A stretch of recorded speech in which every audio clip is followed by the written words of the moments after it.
بسم اللہ الرحمن الرحیم۔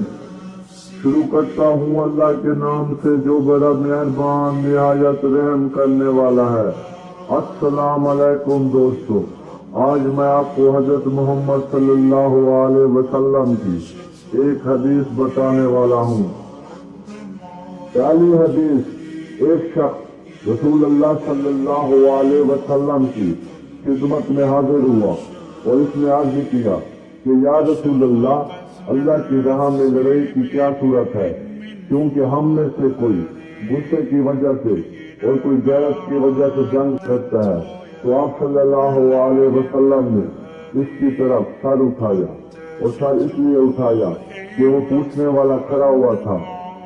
پھر آپ صلی اللہ علیہ وسلم نے فرمایا، جو اللہ کے کلمے کو سر بلند کرنے کے لیے لڑے وہ اللہ کی راہ میں لڑتا ہے۔